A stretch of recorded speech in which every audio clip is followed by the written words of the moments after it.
안녕하세요. 마음지킴이 마지랩 김은영입니다. 그레고리 베이트슨이라는 사람이요. 사람을 미치게 만드는 대화 패턴이 있다. 그게 이중구속이다. 더블 바인드다.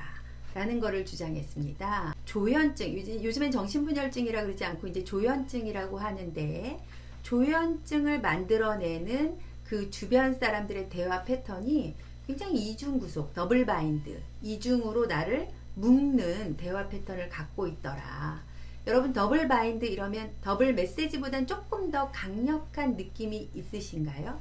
엄마가 너 당장 나가! 안 나가! 이러는데 아버지가 너 나가면 가만 안 둬! 너 나가면 죽을 줄 알아! 이렇게 강력하게 모순되는 메시지를 계속해서 준다고 생각해 보세요.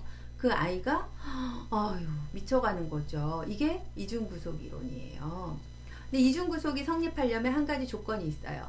그 내용을 확인할 수 없는 상황이 돼야 돼요. 엄마가 나가! 이랬을 때 엄마 나 나가? 아빠 나 나가지 마! 라고 아이가 확인할 수 있는 상황이면 아이는 조현증으로는 가지 않을 수 있어요. 그런데 그걸 확인할 수 없게끔 만드는 분위기들이 있잖아요. 엄마가 이리 오렴 내 새끼 너무 사랑스러운 아이야 나한테 오렴 이랬다가 아이가 다가오면 밀어내. 그리고 아이가 만약에 엄마 오라 그런 거 아니에요 확인하려고 그러면 너 정말 피곤하구나 아 귀찮아 이렇게 확인 못하는 상황을 점점 만들면 아이 입장에서 굉장히 힘들어지죠. 우리가 근데 일상생활에서 이중 메시지나 이렇게 이중 구속적인 언어들을 많이 사용한다는 게 이제 문제가 돼요. 뭐 부부싸움을 하고 나서 아내가 이러죠. 꼴도 보기 싫으니까 당장 나가요. 비기 싫어.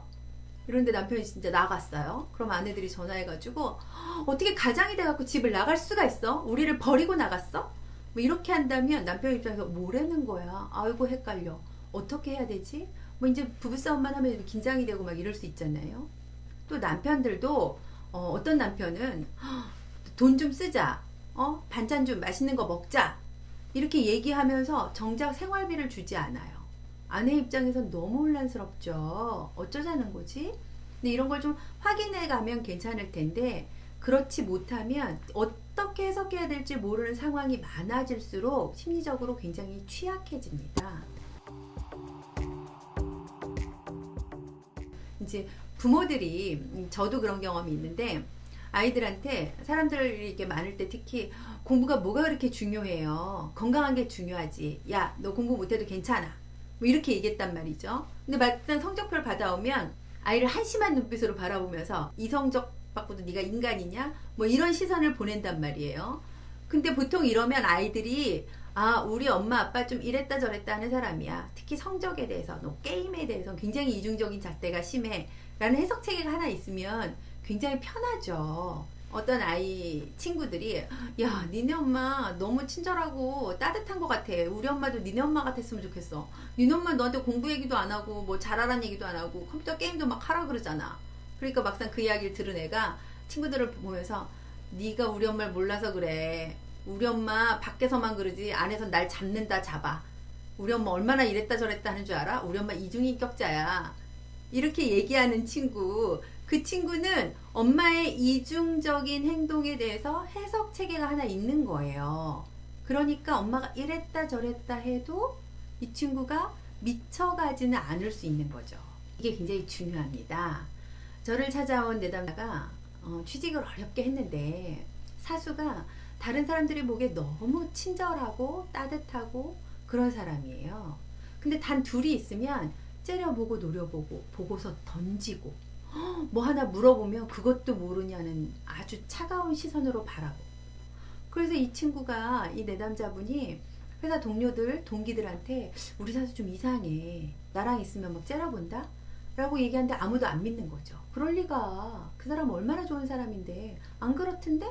뭐 이러면 내 말을 아무도 안 믿어주죠. 그런데 난 사수랑 둘이 있을 때 그 차가운 시선을 견뎌야 되죠. 다른 사람들과 같이 있을 때는 천사가 따로 없죠. 여러분 해석이 될 것 같으세요? 그러니까 점점 나만 미쳐가는 것 같고 나만 이상한 사람이 돼가는 것 같은 느낌. 다시 말해서 내 안에 심리적인 증상들이 생기는 거죠. 의심하고 편집적으로 사고하게 되고 이런 것들이 아주 더 심해지면서 내가 미쳐가는 것 같아요 선생님. 이렇게 저를 찾아온 거죠. 또 어떤 분은 남자친구가 지난주에는 헤어지자 그랬다가 이번 주에는 사랑한다 그랬다가 오늘 아침에는 미안하다 그랬다가, 그럼 여자친구 입장에서 선생님 뭐가 진심이에요? 이 사람의 진심이 뭔가요? 계속 이 사람의 진심을 찾는데 온갖 에너지를 씁니다. 그런데 여러분, 제가 아까 해석 체계를 가지면 내가 좀 덜 미쳐간다 이랬죠. 우리가 해석 체계를 하나 가져야 돼요. 우리 사수는 다른 사람들하고 나 혼자 있을 때하고 굉장히 다른 사람이다, 비일관적인 사람이구나 라는 해석 체계가 하나 생기면 내 자리를 좀 지키는 데 도움이 되죠.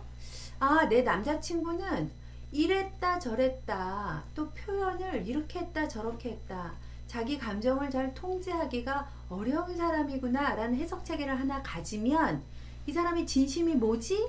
라는 거에 좀 덜 집중할 수가 있죠. 그러면 내가 적어도 아주 심한 혼란에 빠지지는 않을 수 있습니다.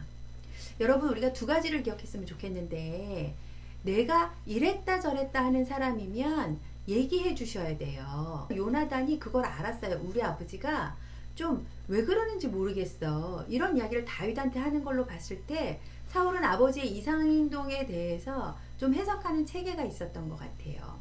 또 저희 아이들한테 제가 제일 많이 듣는 이야기가 엄마 왜 이랬다 저랬다 해? 이런 얘기 되게 많이 듣거든요. 맞아, 내가 좀 그래, 아유 어떡하냐, 이렇게 얘기를 하면 그 주변, 제 아이들이나 또 주변 사람들이 덜 헷갈릴 수 있어요. 저 사람 비일관적이야, 이렇게 해석하면 되니까. 그리고 또 반대로 내가 그걸 당하는 입장일 때, 그 상대방의 이랬다 저랬다 하는 이중구속적인 메시지, 환경에 노출됐을 때 말이에요. 그걸 통으로 좀 바라보는 연습이 필요합니다. 내가 이상한 게 아니고 저 상황이, 저 사람이 나한테 주는 메시지가 이중구속적이구나 라고 이해하시면 내가 좀 덜 휘둘릴 수가 있을 것 같습니다. 네, 이렇게 마음을 지키는 것이 어렵다는 걸 다시 한번 확인하는데요. 그래도 우리가 마음의 원리들을 조금씩 알아가면서 마음을 잘 지켜 평안하시길 바랍니다. 감사합니다.